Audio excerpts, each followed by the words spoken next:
When CBS News correspondent Don Teague first started covering the Iraq War 6 years ago, he began an unlikely friendship with a brilliant young translator.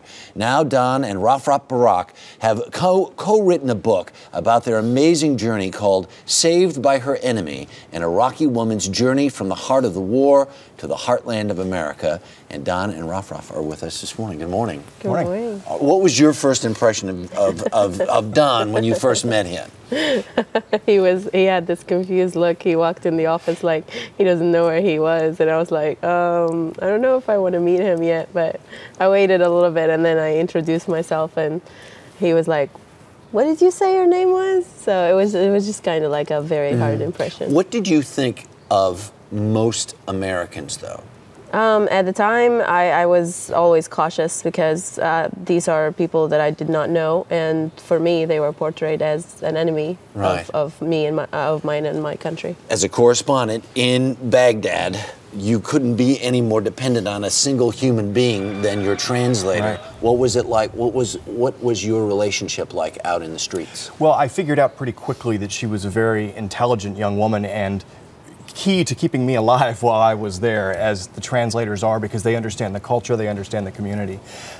Really what sealed our friendship was on the day that we were hit by an IED. Thankfully survived it, but it really started me thinking that I'm going to get to go home. Right. She's going to stay here continuing to deal with this over and over. Journalists are targets still today in Iraq.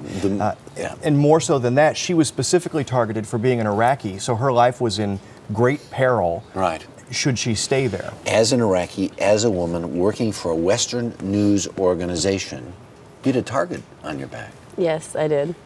And your family wasn't happy about it either. No, none of my family was happy. I mean, they were happy that I was making money, but my dad specifically was not happy about it at all. So. How did you come to even begin to dream about bringing Rafraf to America? Well, when I went to Iraq for that trip, I had done 2 trips there. I felt like there was a purpose for me to go. I wasn't sure what it was.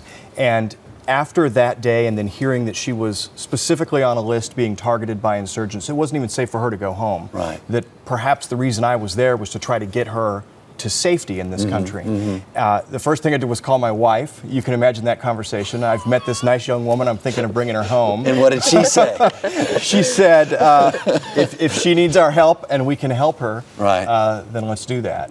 So, well, over the course of 7 months or 8 months, as we write about in the book, we managed to get her out and moved in with our family, basically a little sister and a big sister to my daughters. And one of the things that's also interesting about this is living in Iraq and living in a world where you're taught to think a lot of different things. Among the people that helped Don were people who worked for NBC, who worked at NBC, who were Jewish. What was your response when you found out they were Jewish?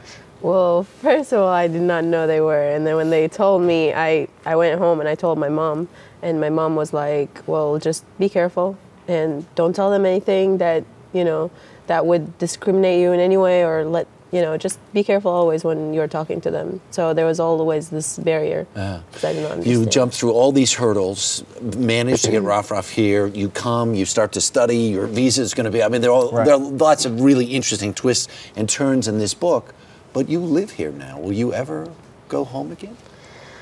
Yes, it's a dream of mine to go home and see my family, definitely, but that's not going to happen until I feel that the safety issue is taken care of. Right.